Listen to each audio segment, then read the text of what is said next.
दही बड़े जब हम घर में बनाते हैं तो वो नरम नहीं बनते, सख्त बनते हैं, नरम नहीं बनते। तो ऐसा क्या किया जाए जिससे दही बड़े नरम और मुलायम बने। तो उसके लिए आपको ये रेसिपी मिस नहीं करनी। बेसन के दही बड़े तो सभी बनाते हैं और खाते हैं, तो क्यों ना आज थोड़ा हटकर जालीदार माश की दाल के दही बल्ले हो जाएं। बिस्मिल्लाहिर्रहमानिर्रहीम। अस्सलाम वालेकुम। मैं हूँ शेफ जाहिदा। आप देख रहे हैं मेरा यूट्यूब चैनल रेसिपी बाय मी। आप सबको मेरे चैनल रेसिपी बाय मी में वेलकम है। आज मैं आप लोगों के लिए चटखारेदार मुंह में घुल जाने वाले माश की दाल के दही बल्ले की रेसिपी लेकर आई हूँ। आज मैं आप लोगों को माश की दाल के बिल्कुल परफेक्ट दही बड़े बनाना सिखाऊंगी, जैसा कि बाहर बाजार में मिलते हैं। ये दही बल्ले स्पंजी, सॉफ्ट और जालीदार बनके तैयार होंगे। चैनल पे नए हैं तो चैनल को सब्सक्राइब पहले कर लें। वीडियो मज़ेदार होने के साथ साथ आसान भी होने वाली है।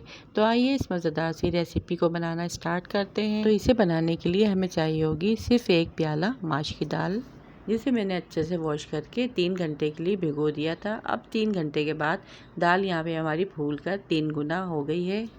भिगोने से ये होगा कि आपकी दाल सॉफ्ट हो जाएगी और पीसने में आसानी होगी।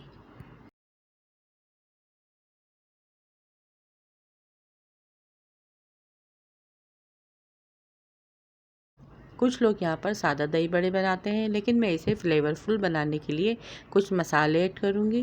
हाफ़ टी स्पून ज़ीरा, हाफ़ टी स्पून काली मिर्च, हाफ़ टी स्पून कुटी लाल मिर्च, 1 टेबल स्पून अदरक लहसुन का पेस्ट, एक छोटी सी प्याज जिसे मैंने टुकड़ों में काट लिया है, 1 टीस्पून नमक और 2 हरी मिर्चें। भीगी हुई माश की दाल को हम जार में ऐड करेंगे। फिर इसके बाद ये सारे स्पाइसेस मसाले ऐड कर देंगे। 3 to 4 टेबल स्पून पानी ऐड करेंगे और इसे अच्छे से ग्राइंड कर लेंगे। अब इसका हमें गाढ़ा सा पेस्ट बना के रेडी कर लेना है। 4 से 5 चुटकी मीठा सोडा ऐड करेंगे, जिससे आपके दही बड़े फूले फूले बनेंगे। जिस तरह से आपको स्क्रीन पे नज़र आ रहा है, इसकी थिकनेस इतनी होनी चाहिए। अब इस पेस्ट को हम एक बोल में ट्रांसफ़र कर लेंगे, यानी निकाल लेंगे। अब एक कढ़ाई में हम तेल को गर्म होने रख देंगे। जब तेल हमारा अच्छे से गर्म हो जाएगा तो हम फ्लेम को मीडियम टू लो कर देंगे। फिर हाथ या चमचे की मदद से हम थोड़ा थोड़ा बैटर इस ऑयल में ऐड करते जाएंगे।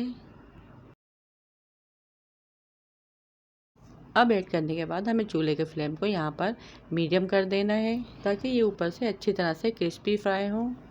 पहले 1 मिनट तक आपको इन्हें हाथ नहीं लगाना है। फिर हम चमचे की मदद से इन्हें उलट पुलट करते जाएंगे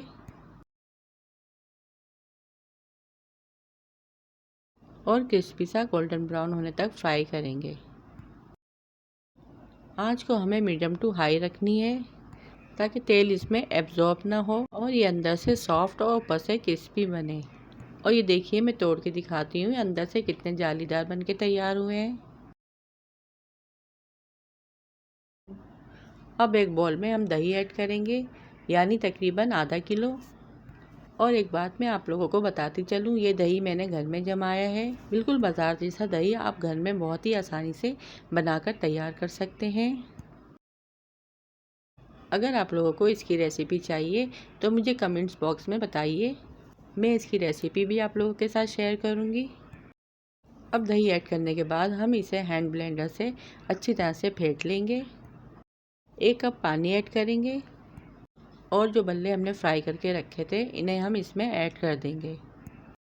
मैंने इन्हें पानी में नहीं डाला है, डायरेक्ट मैंने इन्हें दही में ऐड किया है। आधे घंटे तक हम इसे छोड़ देंगे, ताकि ये हमारे बल्ले अच्छे से फूल कर 3 गुना बढ़ जाएं। बगैर पानी में ऐड किए ही ये बहुत सॉफ्ट और जूसी बनेंगे। अब आधे घंटे के बाद देखिए, दही बल्लों में एब्जॉर्ब हो गया है और ये फूले फूले सॉफ्ट बन के तैयार हो गए हैं। अब इन्हें मैं प्लेट में डिश आउट करूँगी और तोड़कर इसका रिज़ल्ट भी दिखाऊँगी।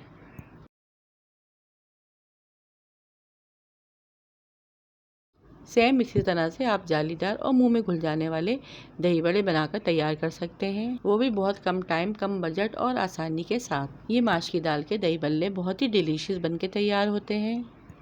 ये रेसिपी मैंने आप लोगों के साथ बिल्कुल परफेक्ट शेयर की है। ऊपर से इसे चाट मसाला और कुटी मिर्च के साथ गार्निश करेंगे। आप चाहें तो धनिया, पुदीना और हरी मिर्च की चटनी या फिर इमली की खट्टी मीठी चटनी भी ऐड कर सकते हैं। ये बहुत ही मज़े के लगेंगे। वीडियो पसंद आई तो वीडियो को लाइक, शेयर और चैनल को सब्सक्राइब लाजमी कीजिएगा। रखिएगा अपने प्यारों का ढेर सारा ख्याल, दुआओं में याद कीजिएगा। Thanks for watching. अल्लाह हाफिज़।